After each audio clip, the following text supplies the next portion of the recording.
So my name is Jared Anstandig. I'm one of the Skanim at Beit Midrash Zichron Dov. We learn and teach Torah in the Beit Midrash of Bnei Akiva schools in Yeshivat Or Chaim, and I'm excited to be able to share some Torah with you this evening. Again, the chat box has the source sheets, and the links for the source sheets, and feel free to unmute, feel free to turn your videos on in general, but to unmute, to questions put in the chat box. I'm happy for this to be a discussion. I'll start with the following: that when I first received an email from Torah in Motion and asking if I'd be interested in teaching, on one of these Parsha Shiurim, so my initial thought was, okay, I'll just find something like late in the year, in the summertime, and I'll think about it then. So I wasn't sure what I wasn't thinking. I just chose Parshat Bamidbar and then moved on. And then a couple of weeks ago, when there was a reminder, like, oh, by the way, I was like, shoot, I chose Bamidbar. Why did I choose Bamidbar? I confess that until this year, I found Bamidbar one of the most boring parshas and least interesting parshas.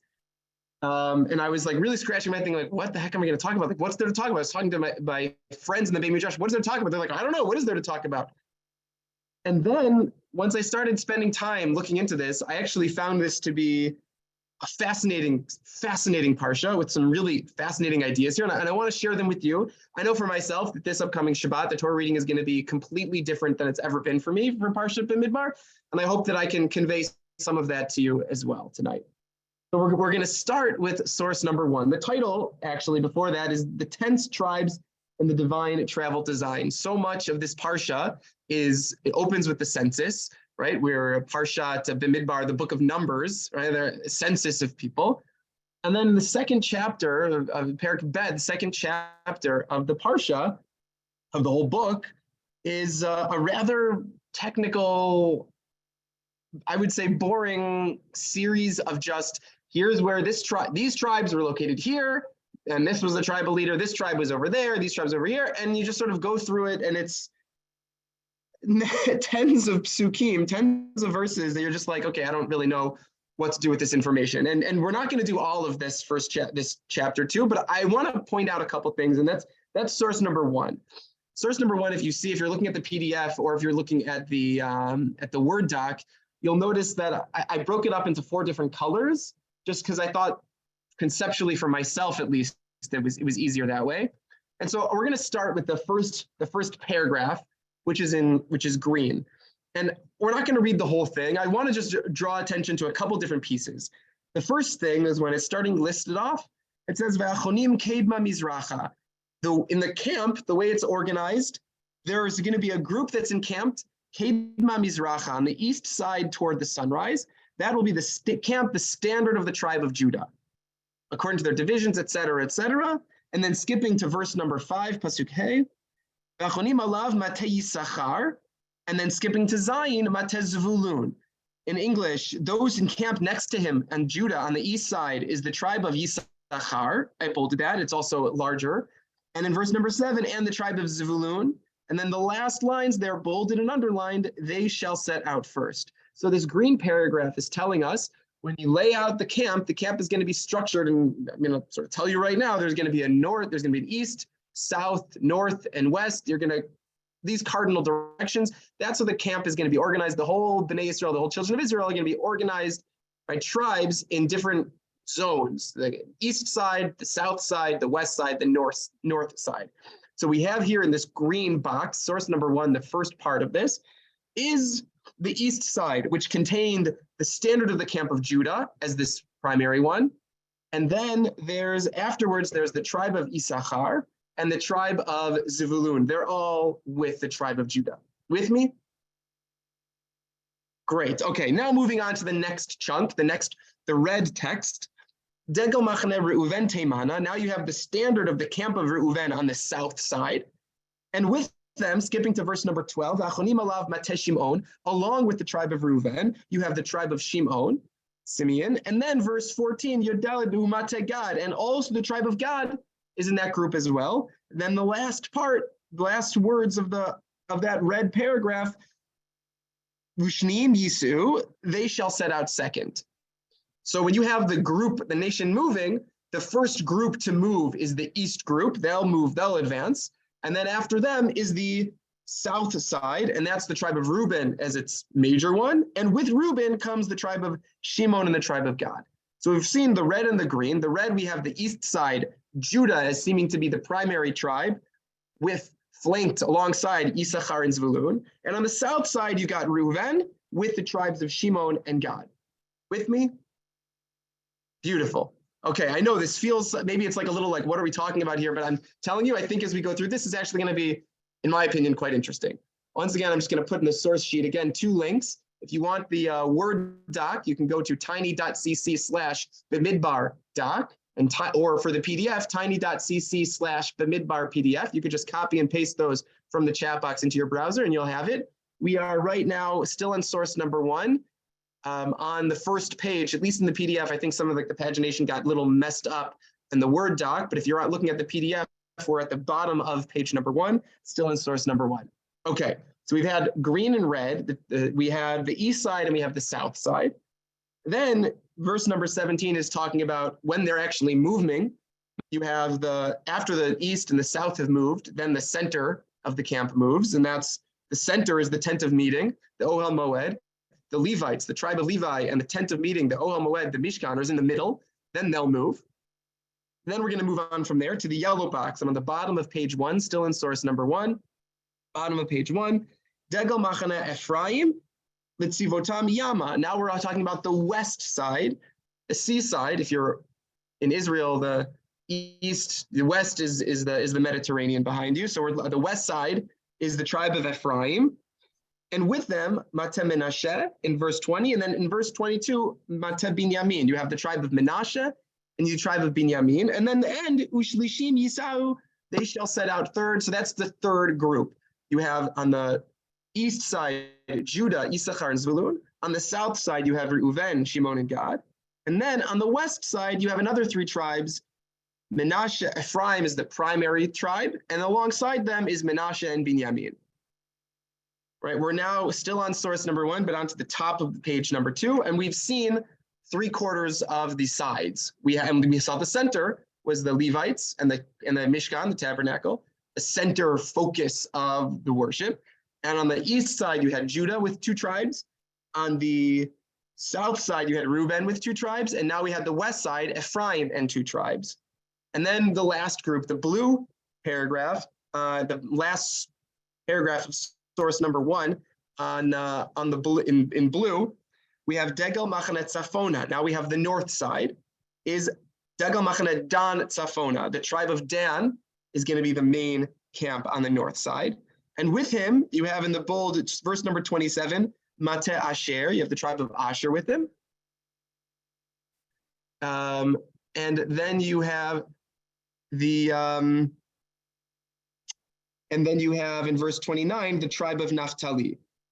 So you have Dan, Asher, and Naphtali on the north side. And then, Lachrona Yisud Diglehem, they shall set out last by their standards. They're the last ones who are going to be moving. So you've got the groups. Now we have all the tribes. We've hit all 12 tribes.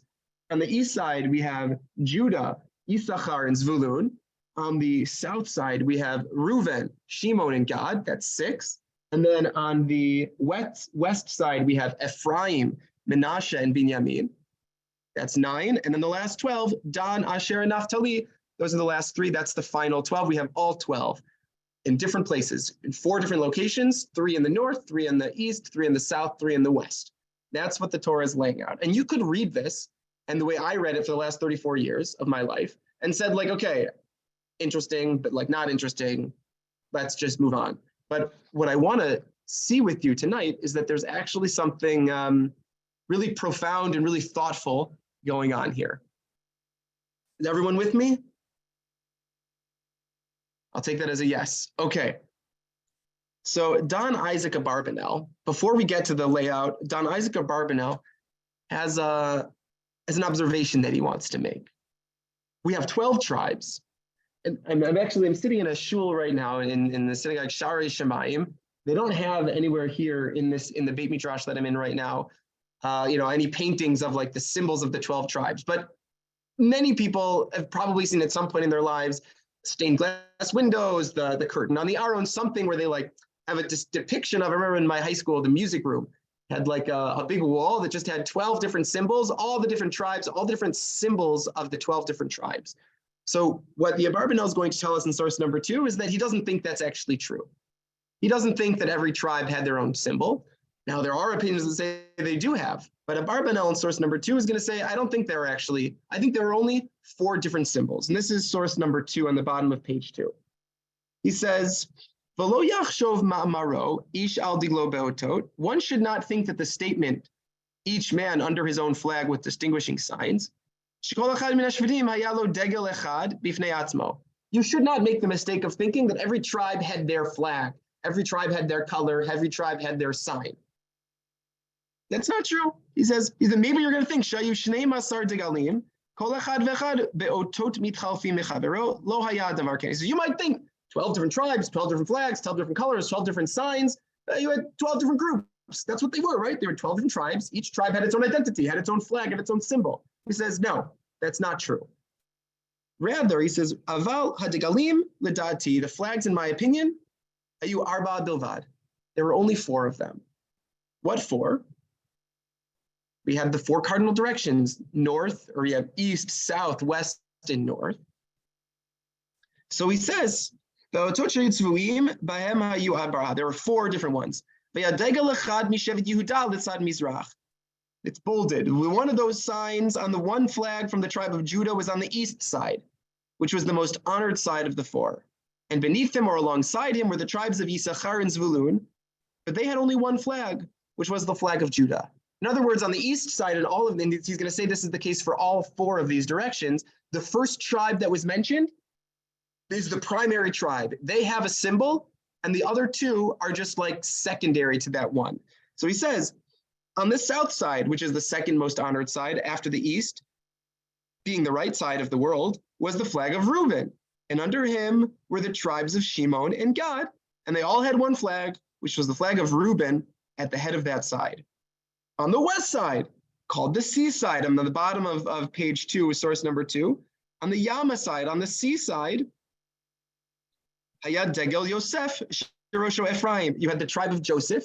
Again, if you remember from the book of Genesis, from Sefer Bereshit, Joseph had 2 sons, Ephraim and Menashe, and they become ranking as if they are tribes themselves. The 12 tribes are all brothers, except for Menashe and Ephraim, who are actually like nephews of the rest of the tribes. They were children of Joseph, but they get their own locations here. It's not one, there's not the tribe of Joseph, it's the tribe of Menashe and Ephraim. And he says, so you have Ephraim as the leader, and then you have with Menashe and Benjamin, and they all had only one flag, which was the flag of Ephraim. And then similarly, on the north side, there was the flag of Dan, and with him, the tribes of Asher and Naphtali, and they all had only one flag, which was the flag of Dan alone. Thus, there were 4 flags, and no more. In other words, you might think each tribe had its own separate identity with its own unique thing, and they all had their 12 different flags. And the Abarbanel says, nah, you had 4 flags. Whoever was in the east, whoever was in the south, whoever was in the west, whoever was in the north, those are the ones that get their flags. Everyone else, like the secondary tribes, don't have their own flag. They're just subsumed under, which means if you look on page number 3, I sort of drew it out for you. On the bottom of page 3, you have Yehuda, the primary leader in the east side, and under him is Issachar and Zvulun, but the Yehuda flag was the primary one. On the south side, you had Reuven with Shimon and Gad underneath him. Ephraim was the west side with Menashe and Binyamin under him. And then Dan on the north side, you had Asher and Naphtali with him. So that's what Abarbanel is saying, that there were only 4 flags, east, south, west, and north. And those flags were the primary flags of whatever the flag of Judah was, Reuven, Ephraim, and Dan. Those are going to be that. And we're going to see what those were in source number 3, but that's how Abarbanel is laying this out. That he says there are only 4 different tribes, 4 different flags corresponding to the 4 different directions. And those were whatever was the main tribe in that direction, their flag is the flag there. You look in that direction, you don't see anything other than that tribe's flag. meaning you look east, you see the flag of Yehuda. Even though there are other tribes there, the only flag that mattered was the flag of the tribe of Yehuda, of Judah. With me? Okay. So what were these symbols? When we talk about the colors and the symbols, so what were these exactly? So in the diagram I drew on the bottom of page 3, I already give you the hint of what the symbols were for the primary ones: Yehuda, Reuven, Ephraim, and Dan. But in source number 3 is a midrash. This midrash is of the opinion, unlike Abarbanel said there were only 4 different flags with 4 different symbols.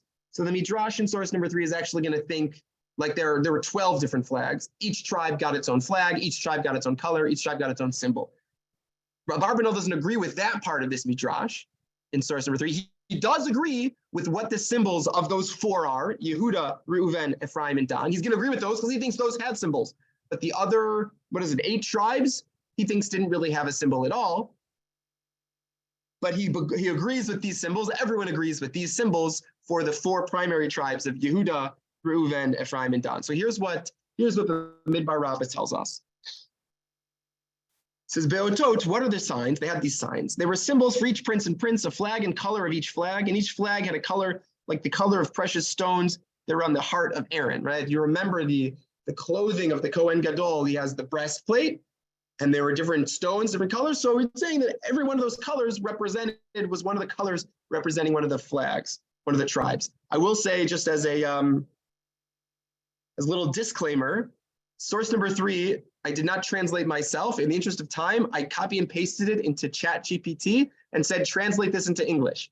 So some of the colors that they translate may not be actually accurate, but the basic gist of it is correct. But don't hold me to it. I can't be responsible. It's the computer AI's fault for any mistranslations with source number 3. But anyway, so here's what source number 3 tells us. Beotot. Everyone had their own sign, their own color, their own flag. It's long. In the English, I tried to cut out some of the pieces. They are Reuven, Avno Odem, Umapa Shelo Tzevua Adom, Mitzayer Alav Dudaim. Reuben had a flag of red, and his flag was colored red and embroidered with Dudaim. Dudaim, I didn't put this as a source sheet, but if you remember, this is like a side story that many might not even remember. Like it's like a couple verses and it goes really quickly. But Reuven was a son of mandrakes. Exactly. Reuven was the son of Leah, and there is a story that involves Reuven where he collected Dudaim. What exactly these Dudaim are, commonly translated as these mandrakes, which will be relevant in a moment. We'll get to it in the eyes of a lot of the ancients, and you can look on Wikipedia, you can see this, and you Google image, you'll see all different discussions. There was an idea that the Dudaim, or the mandrakes, had sort of like the image of a person. Like they sort of represented a person, they looked like a person, and that's going to be relevant later on. If you didn't follow that, don't worry about that for right now, but that's this idea that Reuven had the Dudaim because of what happened with him when he was younger, that when he was a young boy, he collected these Dudaim, these mandrakes, these plants. Shimon, his flag, whatever, was green. Mizar Alav Shechem, the city of Shechem, was there. Levi had his flag, and he had, the symbol was the Urim v'Tumim, right? The colors of the breastplate, or that went into the breastplate. Yehuda had a flag, a skylight color. His was a lion. My son's name is Aryeh Yehuda, Lion Judah. So there you go. Issachar, his was the sun and the moon. Zevulun was the embroidered ship. Dan had a snake. Gad had a flag of neither whatever color was, but it was a picture of a camp. Naphtali was a deer. Asher was an olive tree. Yosef, who was 2 tribes, was Ephraim, was an ox. Menashe was this, Re'aim was this unicorn. Binyamin was a wolf. And what I did, I underlined what those symbols would be according to Abarbanel. Right? Abarbanel said there were only 4 symbols that existed, 4 flags, 4 symbols. Those are the ones that were underlined. Those were the primary of Reuven, which was the Dudaim. It was Yehuda, who was the lion. It's the Dan, who is the snake. And it's Ephraim, who's the ox. According to Abarbanel, Those are the four that you ever saw. You looked east, you saw the lion, which was Yehuda. You looked south, you saw Judaim, that was Reuven. You looked west, you saw the ox, that was Ephraim. And you looked north, you saw the snake, and that was Dan. And that's the way Abarbanel has it, that those are the primary symbols. Lion, Judaim, ox, and snake. Everyone with me? Okay. So what's the significance? We're going to come back to these symbols in a little bit. But before coming to the symbols, the question is, what's the significance of this grouping? Right? It's nice. We have Yehuda, Yisachar, and Zevulun in one place. Reuven, Shimon, and Gad in another place. Ephraim, Menashe, Binyamin together. Dan, Asher, Naphtali. But what's the value to this? These aren't in birth order. There's not even what is the meaning of these four different groupings of these three tribes each?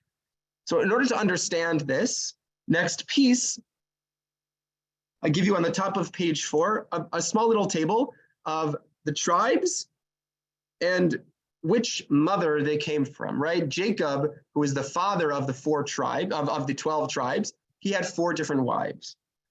And you have here Leah, Rachel, Bilhah, and Zilpah. Leah had the children Reuven, Shimon, Levi, Yehuda, Yisachar, Zvulun. Rachel had really 2 children, Yosef and Binyamin, but Yosef himself is broken up into 2 tribes, Ephraim and Menashe. Bilhah, who was the maidservant of Rachel, had Dan and Naphtali. And Zilpah, who was the maidservant of Leah, had Gad and Asher. And those are your 12 tribes. If you notice, actually, there are actually 13 names here because when you count Ephraim and Menashe separately, and you have Levi separately, so then you end up with 13. But typically when you come to 12, you're either leaving out Levi or you're counting Yosef as only one tribe. But that's the breakdown of who the tribes were and who their mother was. And on the basis of this distinction, these differences of who their mother was, Rabbi Zalman Sorotzkin in Oznaim LaTorah. Other people have pointed this out, but I happen to have seen it in Oznaim LaTorah in this book. Lay it out, I think, really nicely.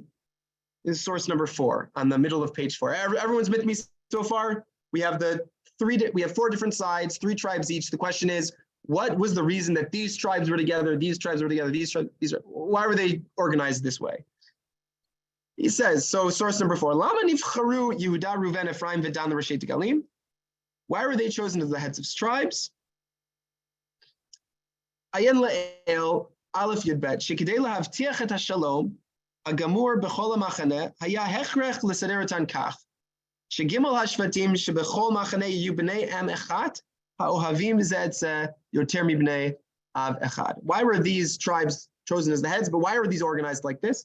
As mentioned above, in order to ensure complete peace in each camp, in each section, the north, south, east, and west, in order to make sure there was peace within those areas, it was necessary to arrange them in a way that 3 tribes from each camp would be the children of one mother, love each other more than the children of one father. So they were grouped by who their mother was. And he has a footnote number 1. He said he referenced this earlier. So I just have footnote number 1 on the bottom of the page. The children of Bilhah and Zilpah didn't fight like the children of Leah and Rachel did. They were always fighting, but the children of the midwives he says, always got along. They lived together under one name, the children of the maidservants. They were known as the children of the maidservants. If you remember from the book of Genesis, there was this whole fight between Rachel and Leah. Rachel was the more beloved one. Leah gave him more children. They were constantly fighting, and so the children were fighting about that. That's the whole story with Joseph and his brothers. He was the one son of the daughter of the woman that Jacob loved more. There was always beef between the children of Leah and about to sneeze, excuse me. Excuse me. So there's all this beef, there's all this fighting that didn't happen with the maidservants. And so here he has, second paragraph of source number 4. For Leah had 4 sons. For Leah had 6 sons. They gave 2 camps. 6 sons, 2 camps, each one has 3. They arranged the Azari. At the head of the first camp, they placed Judah, who excelled among his brothers and was destined for kingship. And at the head of the second camp, they placed Reuben, the firstborn. So Leah is 6 children. So they were going to break them up because you were going to organize it in 4. So you're going to have to divide them up. There's 6. You're going to divide them in half. You're going to have 3 and 3. Who are going to be the leaders of each one? So Reuven is the firstborn. He obviously was going to be the head of one. Yehuda, he's going to be the king, the Messiah, David HaMelech. He comes from Yehuda. Yehuda was going to be a primary one also. So we knew we can put in Yehuda's going to be in one side, that for sure. Reuven's going to be on one side, that's for sure. And you'll put Reuven with 2 of his brothers on his side. You'll put Yehuda with 2 of his brothers on his side. And if you look, that's what you have with the tribe of Yehuda. If you look back on page number 3, Yehuda was with Yisachar and Zvulun. Yehuda, Yisachar, and Zvulun, they're all brothers from the mother Leah. On the south side, under Reuven, you have Shimon. He's a Leahite, but then you also have Gad. So what is he doing there? So we'll get to that. In the third paragraph of source number 4, Rachel had 2 sons. The Rachel Shnei Banim, Shehem Gimel Shvatim. She has 2 sons, which are 3 tribes. So we'll put them together. And indeed, they were on the west side. And from them, the third camp, with Ephraim preceding Menashe, according to Jacob's preference, because Jacob gave this primary blessing to Ephraim over Menashe. So Ephraim's going to be the lead. So we know Reuven is set. We know the east side is set. We know Yehuda is set, because Yehuda is going to be with 2 of his brothers, Issachar and Zvulun. Boom. West side is set. Those are all children of Rachel. The fourth camp was organized from the families of the sons who lived peacefully, the sons of Bilhah and the sons of Zilpah, as mentioned above in 46:25. Except for God, who is connected to the camp of Reuben in the place of Levi, who did not enter the flag. The head of the fourth camp is Dan, Bilhah's firstborn, Rachel's maidservant. He says, look, Levi is not going to be among these. Levi is going to be in the middle, because the tabernacle is going to be in the middle. Levi was the tribe that dealt with the tabernacle, so Levi is not going to be in the mix. So you have to remove Levi, which means among Leah's children that could be grouped, Yehuda, Yisachar, and Zvulun were already taken care of. You had Reuven and Shimon, so you have to have a third tribe there. So who's going to be it? So he said, take Gad. Gad was the son of Zilpah, who was the firstborn of Zilpah, who was the maidservant of Leah. So Gad sort of like fits within the group. Even though Gad was the son of a maidservant, he was the firstborn of the maidservant. If you were going to try to choose the most significant person of the children of the maidservants, it would be Gad. And the maidservant of Leah. So we'll put Gad with Reuven and Shimon. And so he says, Reuven, Shimon, and Gad go together. And that leaves Dan, Naphtali, and Asher. They're all children of maidservants, so they'll all get along. And who's going to be the primary? You'll have the firstborn of Rachel, which of Bilhah, which is the maidservant of Rachel. So that's Dan. So that's Dan, Naphtali, and Asher. What we see when Rabbi Saradskin in Naim LaTorah is playing out for us is that there was a lot of intentionality here. It wasn't just randomly chosen which tribe was going where. He's saying there's actually a lot of thought with this. When you pay attention, it makes logical sense who's with whom. Yehuda is with his siblings of the same mother. So you have Yehuda, Yisachar, and Zvulun. They're going to be grouped together. Ephraim, Menashe, and Binyamin, they're all the children of Rachel. They're going to be grouped together. Reuven, Shimon, and Gad, they make logical sense because they're either Leah's children or the child of Leah's maidservant. And then Dan, Asher, and Naphtali make sense because they're all children of the maidservants. And what Rabbi Saradskin is saying here, and I think this is like, it blew my mind when I first read them. It's like, oh my gosh, it's like right there in the text, but I never really appreciated it, was that there was a lot of intention here. And the reason they were organized this way was like for sociological reasons. The reality was Yehuda, Yisachar, and Zvulun, these tribes, by virtue of the fact that they shared an ancestor, Leah, they got along well. And the fact that they didn't get along with the children of Rachel. And so Yehuda, Yisachar, and Zvulun are all the way on the east side, and you put the children of Rachel as far away as you can on the west side. You have the maidservants, they always got along together. You'll put them together. And when you're forced to put a maidservant with a non-maidservant group, so you'll put Gad with Reuven and Shimon, because Gad at least was the firstborn. So he sort of has some more relevance or more significance than the other ones. And that's the way it's playing out, Rabbi Saradskin says. So when you read, and this I think is like the first thing that I think is really interesting and I think valuable to think about when we think about the layout of the camp. It was intentionally done. I mean, obviously it was intentionally done. This is decreed by Hashem, decreed by God, but there was the thought process behind it was about how could you maximize the peace? How would you maximize people getting along? How could you group people that made sense for them to go together sociologically? and that's what was happening. So that's part number one that I wanted to point out, is how these were laid out like that. Everyone with me? Any questions? Any thoughts? I feel like I threw a lot here, but hopefully it's clear. Yeah, sorry, Debbie, go ahead. I think it just points out how tribal they were from the very beginning. Yeah. We tend to think of Bnei Yisrael and as one, entity. And this just underscores when you say the intentionality, the uniqueness and the way they held themselves, that we sometimes forget. They're then assigned their own place in the Midbar. They're then assigned their own place in Eretz Yisrael. In the land of it, yeah. Benot Slav Chad can't marry out. That there is really, the tribal element is very, very strong. Absolutely, yeah, absolutely. Exactly. The tribes were tribal. Yeah. Okay. So that's part number one. In addition to this, there's Ibn Ezra, Avram Ibn Ezra, in source number 5, looks at the picture that we drew on the bottom of page number 3 of, you have lion on the one side, dudaim on the one side, ox on the other side, and a snake on the other side. Ibn Ezra looks at this and he says, okay, this idea of these animals or these symbols is a midrash. It's an ancient midrash. It's an early source. There's some serious tradition with this. What does this remind me of? Ibn Ezra says. He says, this reminds me of something that also conveys a amount of weight here. He says in source number 5 on the bottom of page number 4, Simanim hayu b'chol degel v'degel. Every tribe everyone had their own flag, their own standard.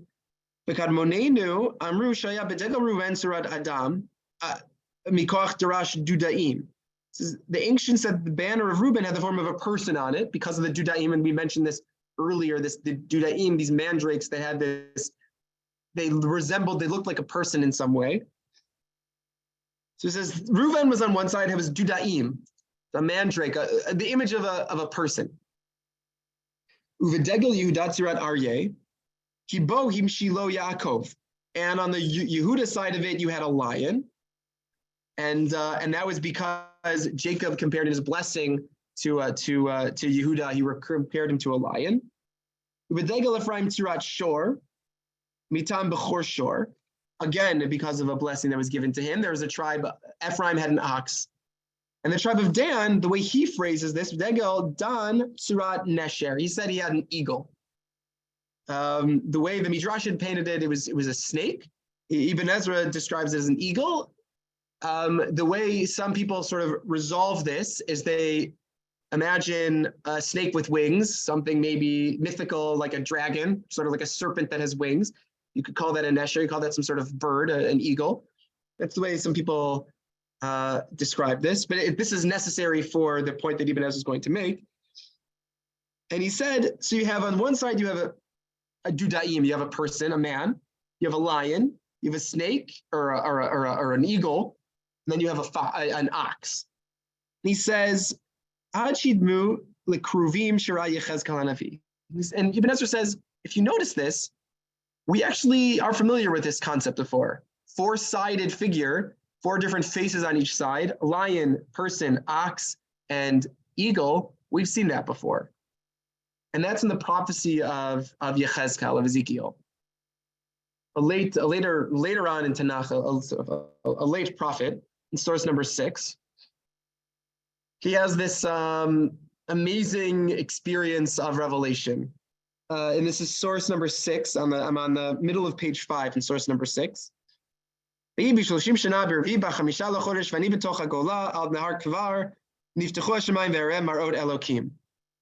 it happened in the 30th year in the 4th month and the 5th day of the month, as I was among the captives by the river Kebar. that the heavens had opened and I saw visions of God. Continues. Verse number 4, Va'erev ine ruach se'ara ba'a min hatzafon, anan gadol ve'esh mitlakachet ve'noga lo saviv mitocha ke'ein hachashmal mitoch ha'esh. I looked, and behold, a stormy wind came out of the north, a great cloud with flashing lightning and brightness around it, and out of the midst of glowing metal and out of the midst of the fire. Verse number 5, mitocha demut arba chayot. And among them, out of the midst came a likeness of 4 living creatures. This was their appearance. V'zemaren demut adam lehena. Verse number 5. Arba panim le'echat, v'arba knafayim le'echat mehem. Each one of them had 4 faces. Each one of them had 4 wings. Verse number 10.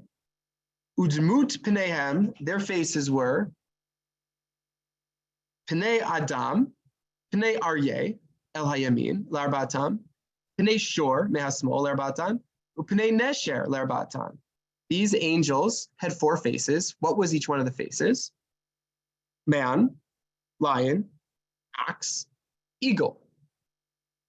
Ibn Ezra says the layout of the tribes of Yehuda, the lion, primary, the Reuven, the Judaim, a person on the south side, Ephraim, the ox, and Dan, this winged snake, an eagle. These are the Kruvim. The way that the banners were flying, the way that these were, you had, it wasn't just random lion, ox. These are the Kruvim, Ibn Ezra points out. Rav Yonatan Grossman, a scholar of Tanakh, he might actually also be a PhD.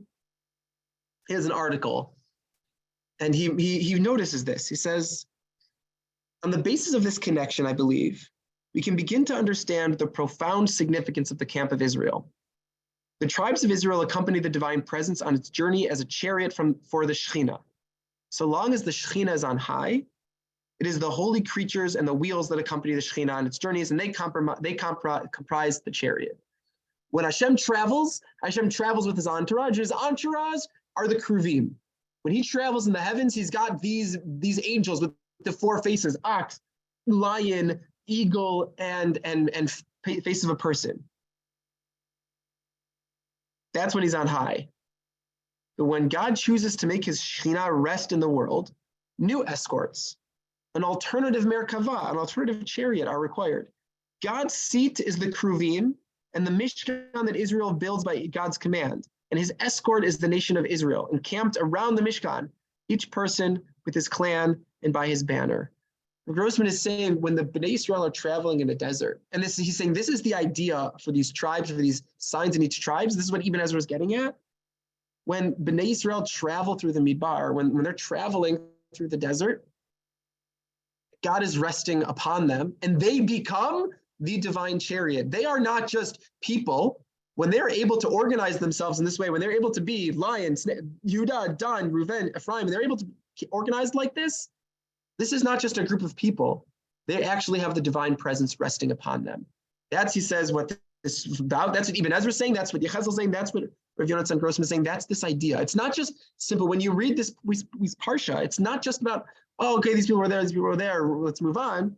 What it's describing is a human manifestation of the chariot upon which God rides. The people of Israel themselves, as they travel through the desert, God was resting upon them as they were his chariot.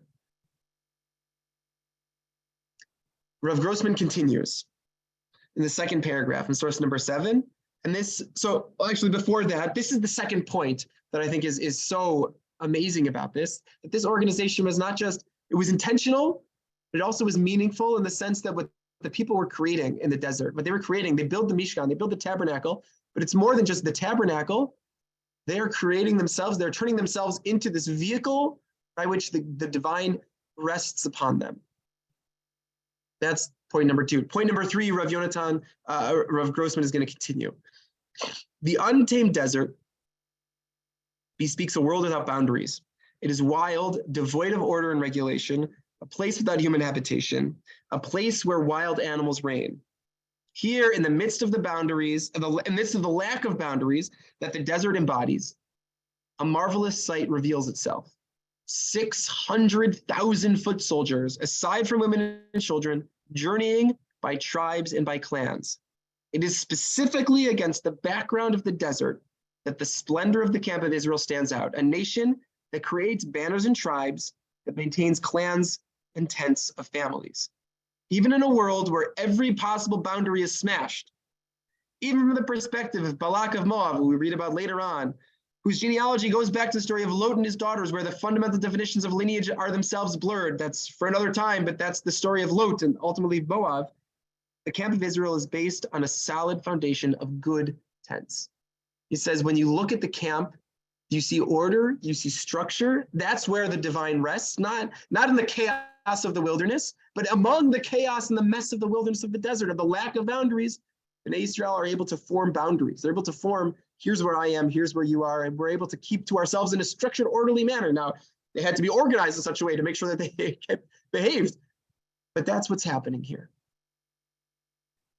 One final piece. Any thoughts on that before moving on to the final piece? That's also something that I learned from Jonathan Grossman, which also blew my mind.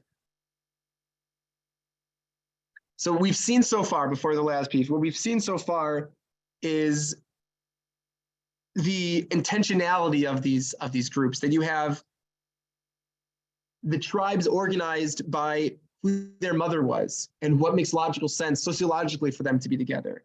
We see that the main banners, the main flags, the main symbols of each side ultimately creates this image, not just of the people of Israel, but of the Kruvim, the divine chariot upon which God resides. And then the last piece, we've been focusing on the outer tribes. I want to just take a brief moment to focus on the inner tribe. If you look at, on page 3, I have the different groups. The cloud in the middle is the Mishkan.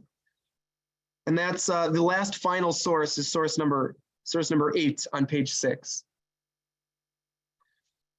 Chapter 4 of Bamidbar. It's the very, very end of our Parsha. It leads into the next week's Parsha. It describes, again, how movements. And what we saw with back in source number 1 when we started, we saw they moved in groups. That first the east side moved, then the south side moved, and then the west side and the north side. They sort of moved in chunks like that. So in verse number 4, it describes when the Levites moved. After the south side, when the Levites moved, they had to pack up the tabernacle, and it describes how they packaged it up. And again, this sort of paragraph, Parak Daled, chapter 4 of Numbers can be very boring, and it's like, okay, this happens, you don't notice anything. But I read this initially, again, for 34 years, I never noticed it. Then this year, for the first time, I heard a shir, and oh my gosh, how did I never see this? So source number 8, talking about wrapping up all the different vessels and pieces of the tabernacle. Zod Avodah b'nei Kohat v'Moed Kodesh Kodeshim. This is the service of the sons of Kohat in the tent of meeting of the holy things. They're the group that were in charge of packaging up, bundling up the sacred vessels of the Mishkan, of the tabernacles. Verse number 5. Uva Aaron v'Nav b'nsoah ha'machaneh v'horidu et parochet ha'masach v'chsu ba et Aaron ha'idut. When the camp moves forward, Aaron shall go in, and his sons, they shall take down the veil of the screen and cover the ark of the testimony with it. Right? There was, in the tabernacle was structured, you had the ark of the covenant was the centermost, most significant. And there was a screen, there was a curtain, a drape that separated between the Holy of Holies, where the Aaron was, where the ark was, and the outer part, the Kodesh. So they would go and they would take the curtain, and they would walk with the curtain and cover it over the Aaron with that curtain. Anu kisui or tachash, and then they would cover it in a sealskin bag. And then they would cover that with a cloth of blue. It's called tchelim. Okay, why do you want the sealskin, the tachash? You're traveling in the desert. You need some sort of like weatherproofing thing, so you put that on there. Verse number 7. They take the shulchan, the table. They throw the blue cloth on it. Put everything, kapot, manicure, everything, put all the things on it. Then they put this other colored cloth on it. Then they cover that with tachash, with the skill sin, and they put poles on that. Okay. Verse number 9. They take the blue cloth, they cover up the lamp, the menorah. They cover up all the different, the lamps and the snuffers and the stuff dishes and the oil vessels. They cover it all, they put it in a whole blue bag. And then they take all these, they put them in sealskin, and they put them on a beam to carry it. Good. The golden altar, they'll place, spread a blue cloth, cover with the coloring of sealskin, and they shall put it on poles. They take it, put it in the tchelet, put it in the tachash, put it on poles, and walk out. Beautiful. Yud bet, they take all the vessels, everything. They throw it in a tchelet cloth. They put that skin bag and they put it on a beam. Okay, so you bag everything up. You got the colors. You got like the blue cloth, which is a beautiful cloth. It's it's respectful.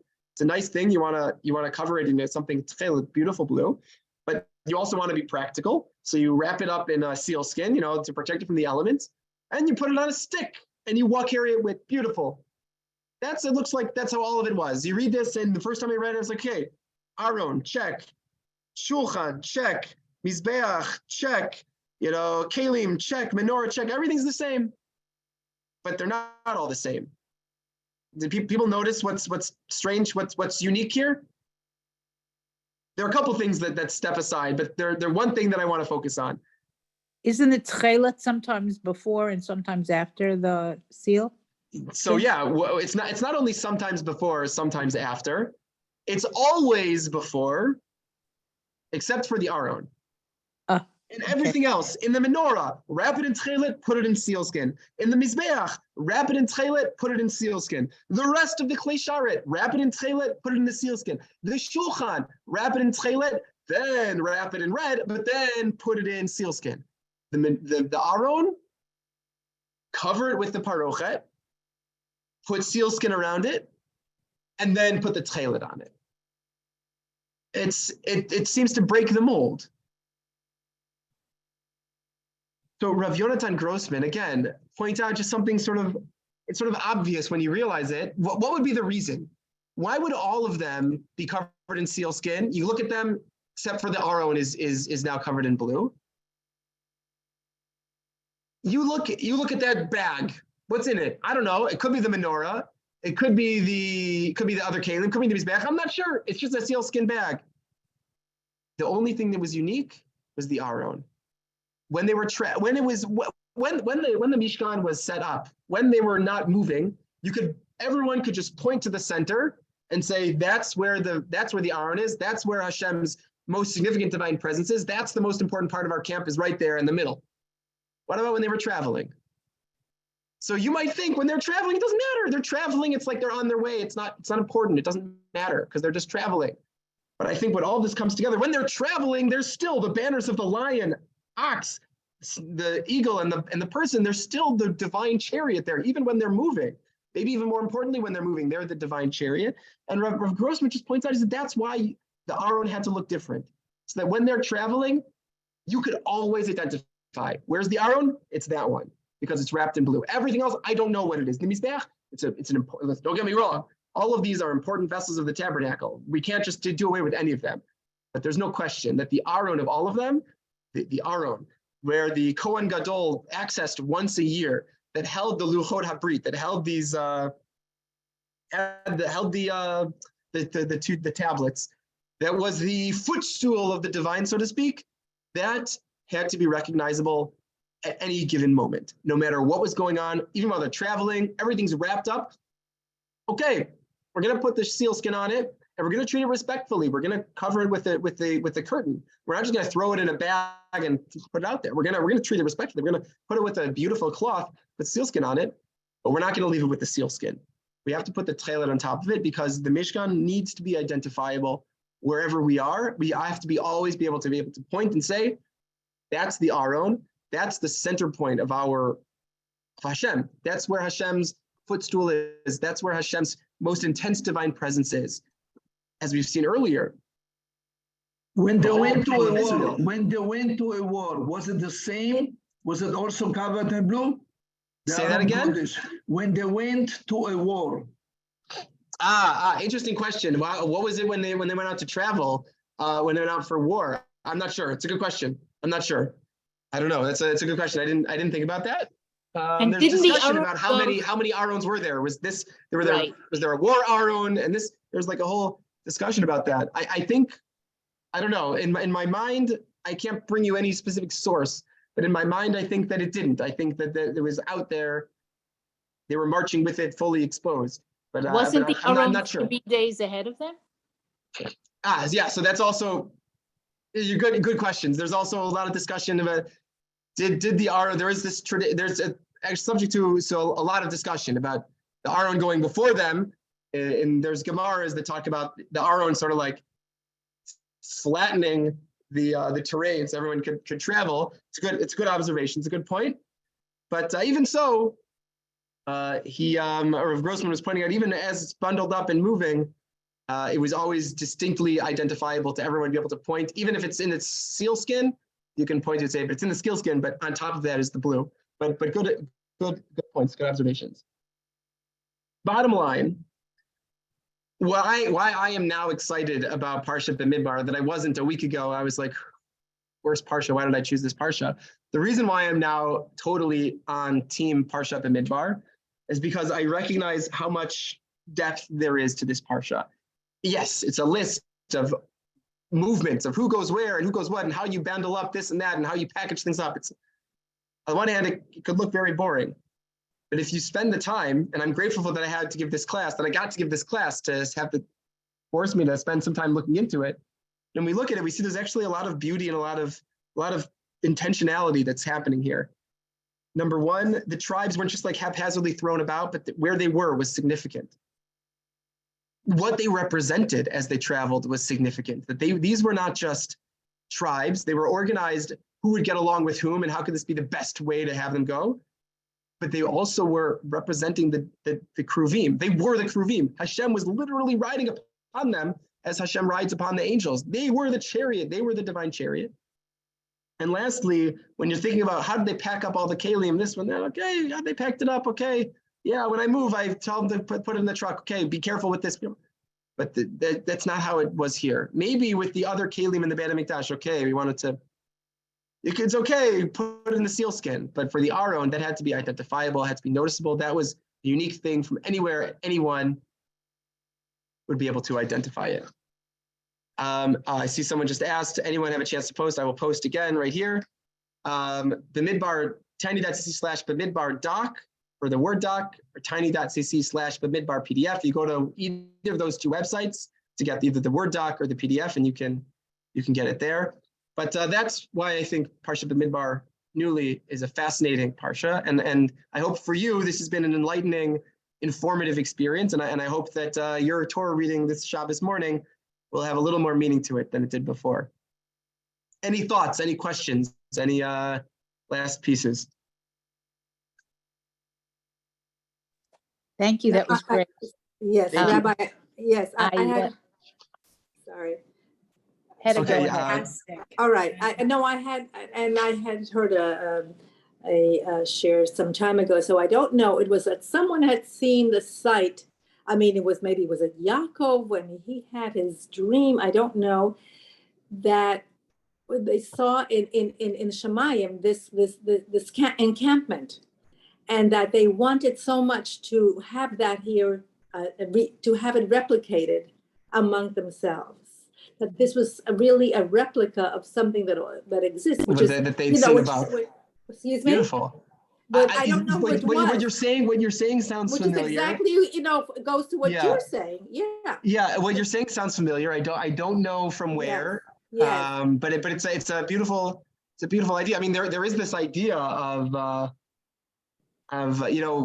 as we try to resemble the angels when the kedusha that we recite during prayers is the kedusha of the malachim. So there is definitely this idea that we strive to replicate what they're doing. But it's an interesting idea that like they had this vision of what existed up there. That's right. And they're trying to replicate it down here. It's great. It fits perfectly with this. Yeah. Yeah. Okay. Thank you so much. Yeah. Any other thoughts? I thought that they, continuing with what Hedda said, but it's not quite as positive.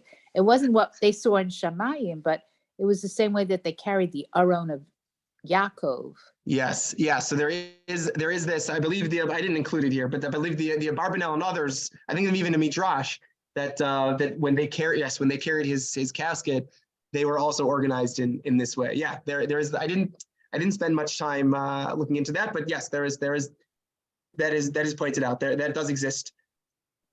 And then I don't have a source for this, but I've always thought, and when I taught this, that the reason that there were the pictures and the colors was not all the people could read. So if you're using this to set up camps, like when you have a tour guide who holds up a flag or something, the people could find where they're supposed to be if they got lost. You can see that from far away. Yeah. So they would have colors, or they would have Yeah. some icon, and then, if somebody got lost, they could look for that, Yeah, it's great. That's Makes sense. it makes a lot of sense, especially the colors. I mean, that's in parking garages. They'll have the number floor, and it'll be a color, and it'll say blue and the color blue, because you could just. It also is easy to remember. 2A, I don't know what that is, but blue. I remember it was blue. That's very good, very good. Yeah. Thank you, Rabbi. Thank you so much. Thank you, Rabbi. Most interesting. It was wonderful. Thank you. Thank you so much. Thank you so much for coming and for learning. And everyone should have a Shabbat Shalom. Thank you. Shabbat Shalom. Take care. Thank you.